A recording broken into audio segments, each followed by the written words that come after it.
Hi everyone. My name is Jerry Wise, and I've been a life and relationship coach for many years, helping people to learn to self-differentiate and dealing with growing up in dysfunctional families. This video is entitled The Trauma of Parentification. I hope that you'll subscribe, like, comment, and join to support making more videos.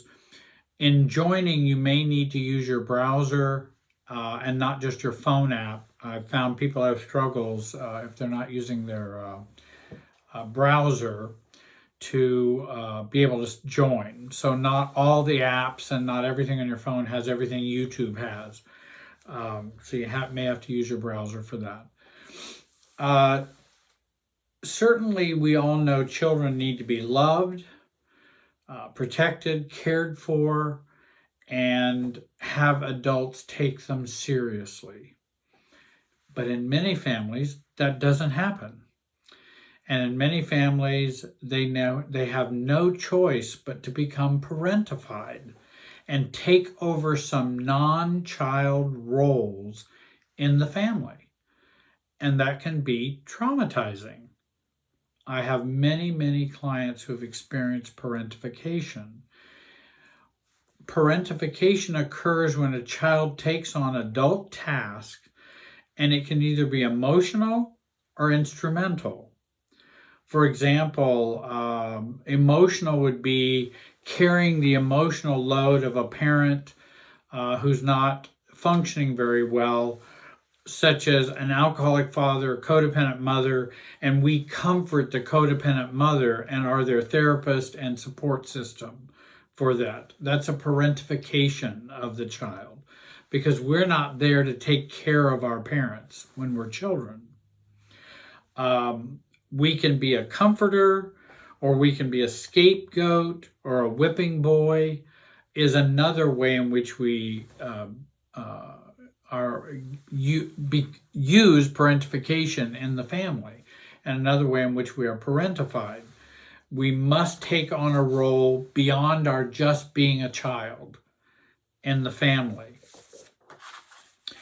Parentification is defined as the phenomenon where children take caregiving responsibilities and assume such a role for their parents, siblings, or other family members at the expense of their own needs and their own developmental childhood needs.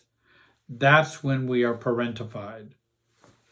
And so you might ask, well, don't children have to maybe do chores and do, some things? Well, child appropriate and child developmental growth tasks are okay. I mean, certainly kids may need to make their bed, maybe they can even learn to do dishes, but parentification is when you are a child and you're now becoming a parent or an adult. And so it's not age-appropriate responsibilities. So why is it so destructive and traumatizing to be parentified? We lose our childhood when we are parentified as children. We become a parent or an adult when we are still a child. We're parentified and traumatized when we take on inappropriate or high-level adult responsibilities combined with unrealistic expectations. Such as, I had a client who was talking about she was 7 years old. Her mom had basically abandoned the family, living with another guy. Her father was still there. He was under-functioning. Very dysfunctional family. She's 7, her sister's 5. She now becomes the parent for the 5-year-old.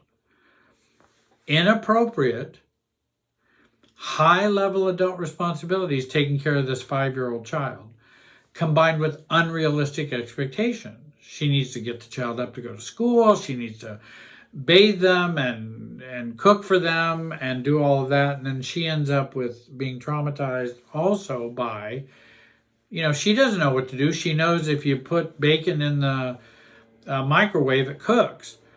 But she doesn't know the plate gets hot too. So she goes in to pull the plate out, burns her fingers, drops on her foot. Now she has a scar on her foot as an adult because she's a 7-year-old trying to do bacon for a 5-year-old. Just not age appropriate. Kids can certainly learn how to use a microwave, but they need help. They need instruction. And they don't need to be asked to do it when they're young. We are traumatized by parentification because it depletes our emotional and physical resources as children. And it constitutes a role reversal or a role corruption. Our role in our family to be just a child gets corrupted or reversed. It also becomes the seedbed of the imposter syndrome. And we become who we are not. And we don't feel real, or we don't feel ourselves. There's some excellent research that adults who are parentified will struggle heavily with the imposter syndrome. I'm a fake. If you really knew who I was, if you really knew me, you maybe wouldn't like me. I don't even know me, and I can't be myself. That kind of imposter syndrome happens with ACOAs, ACONs, adult children of narcissists, and it's certainly when we are parentified, then we don't learn ourselves and to be ourselves.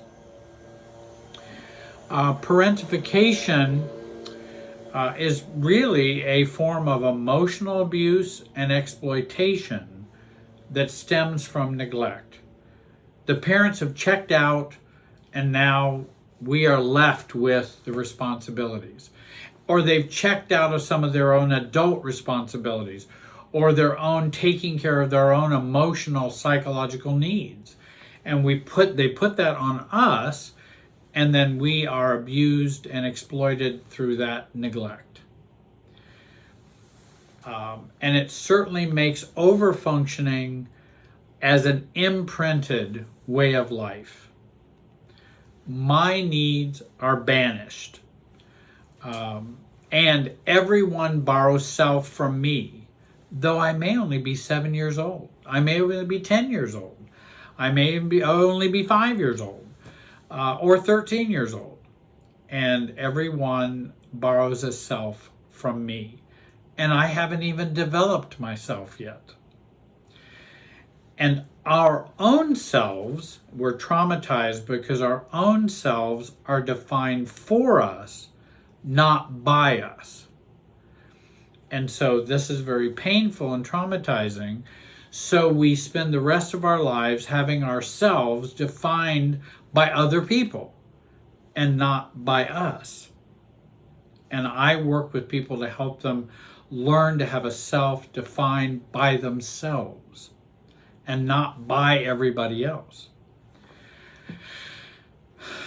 And our identity as children and then as adults depends on our ability to suppress our needs when we're a parentified child. We learn to be quiet, voiceless, and without demands. This creates low self-worth, low self-esteem, and becomes very traumatizing that way. Parentification is a boundaryless experience. In other words, nobody has any boundaries. Children do adult things, adults do children things, or act like children, and children do adult things. There's no boundaries. There's no, this is you being valued, this is me being valued, this is appropriate respect, this is all it's all mushed up. And the boundaries are just overlapped. We all share this big super self of the family. And your role is to be parentified. Or your role is to carry the family, or carry a part of the family which should not be carried by you. And our own self-care is accompanied by intense feelings of guilt and shame.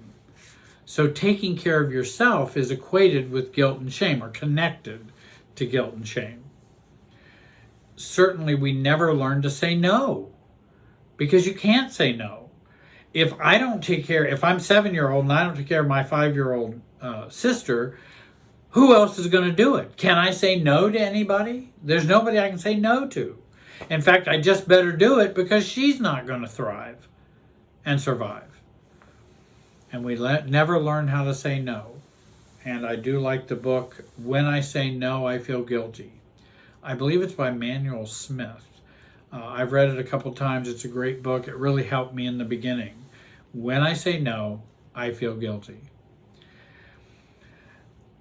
We then are traumatized by being imprinted with this belief: if I'm a good girl or a good boy, if I'm compliant, if I'm obedient and quiet and without my own needs, then I will be loved, approved of, cared about, and not abused. That's an imprinting message that we learn from parentification. Then if we're in a narcissistic family, we learn if I'm a good girl or a good boy, compliant, obedient, quiet, without your own needs, you'll still be ignored, abused, and demeaned in a narcissistic family. So it becomes a double down problem in the family, especially for narcissistic families. And I would recommend watching my last video, which is the 22 rules of a dysfunctional narcissistic family. When we are parentified, we end up being human doings and not human beings. And you've probably heard that phrase before, but people really do talk about, I know I'm a human doer rather than a human being.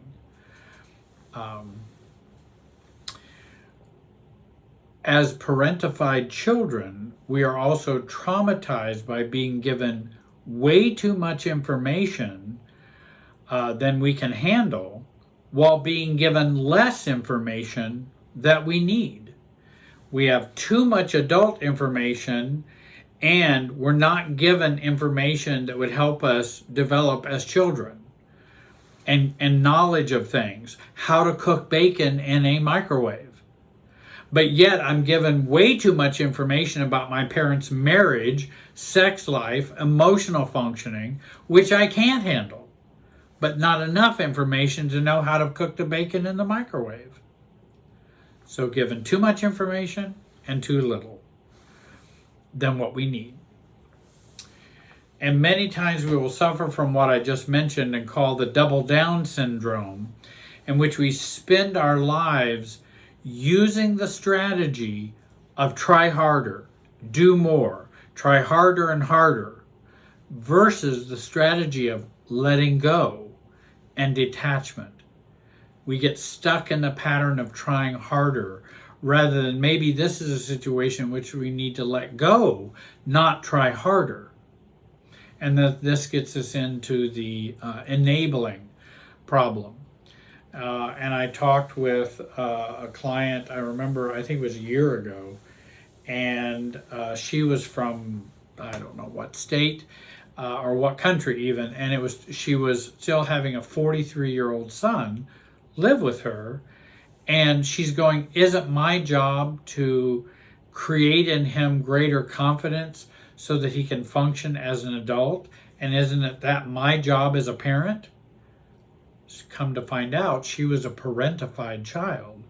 Now she has a child who's 43 years old, who can work, living with her in a 1-bedroom, apartment, and supporting him, because we just keep trying harder to do what they need to be doing, rather than having boundaries of, no, this is his task.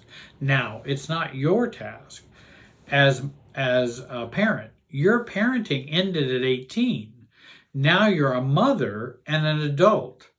And so we end up being brothers and sisters as adults, not parent and child.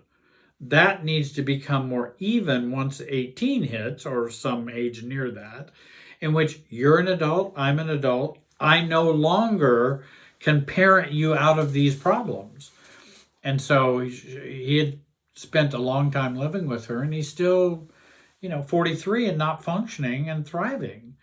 And we began to deal with that. And it was very helpful for her to think in new ways about parenting and about mothering and about adulting and being mature, both for herself and for her adult child. And certainly parentification can affect our emotional regulation and our physical health. It can cause us to be sick. It can cause us to be emotionally sick when we are parentified. And in fact, sometimes parentified children will be sick as a symptom to voice the pain of the family because nobody's dealing with the pain of the family, and it's on the parentified child. That can be a whole nother video in and of itself. As parentified children, we're more likely to become entangled in abusive relationships, victimhood, and martyrdom as adults. And another way it traumatizes us is it creates the foundation for trauma bonding and insecure attachment styles. We find we are bonded through trauma in relationships and have a very insecure attachment style. We want to attach, but we're very insecure. We fear abandonment.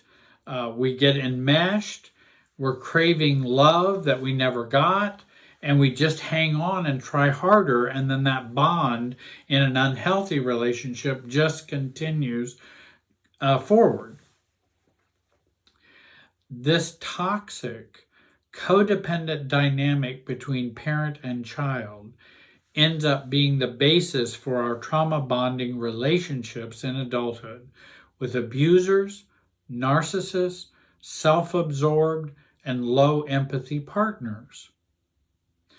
We end up craving intimacy and actually become addicted to intimacy or love because we haven't had it, and we become enmeshed, and then we fear abandonment.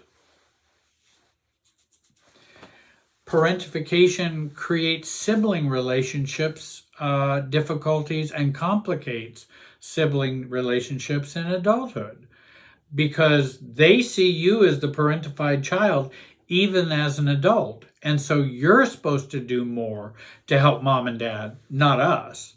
That's your job. And then when parents age, we can also be drawn into that as well. Well, who takes care of the aging parent? It's the parentified child that is supposed to do that. So they're fine with their underfunctioning. They want you to overfunction. And sorting that out, I would advise getting some help for that. If you find yourself now as an adult with aging parents, you want to be very careful about your overfunctioning, or you'll get drawn into the same childhood pattern you had before. Parentified children also tend to develop a delay in trauma awareness. So they don't even realize they're being traumatized now because they don't have that trauma awareness. It's been so normal. The upside of parentified children as adults is that we are survivors, resilient, and can be self-contained. We learn it's safer to depend on myself than anyone else. So we have that kind of resilience and that kind of strength. We also have the other sides in which we don't know how to get our needs met, may have a hard time having healthy relationships, but we have some upsides. And with almost all things, there are upsides and downsides. Negative things can have upsides. Positive things can have downsides. I would recommend Joanna's Pantazi, Pantazi, her article on parentification and trauma. It's online if you want to learn more. I'll put the reference below in the description. And all of these struggles that I've mentioned are helped by coaching, therapy, books, reading, bibliotherapy, reading, 12-step meetings, support groups. There are, church groups that have great meeting groups for those who grew up in dysfunctional families. And the good news is you don't have to stay stuck in these patterns. That's the good news. There is recovery for you. For the therapists out there, I would have you read Burdened Children, Theory, Research, and Treatment of Parentification. And I would suggest you read Lost Childhoods, The Plight of the Parentified Child. For lay readers, and for those of you who are not therapists, you might want to read Children of the Self-Absorbed, a grown-up's guide to getting over narcissistic parents. And you might want to read Self-Care for adult children of emotionally immature parents. Honor your emotions, nurture yourself, and live with confidence. That's kind of a long title to that book, but I would recommend that. I hope you will subscribe, join, like, and comment on this video. I hope you'll pass it on to your social network. I want to thank you for joining me today. Have a great day and be wise.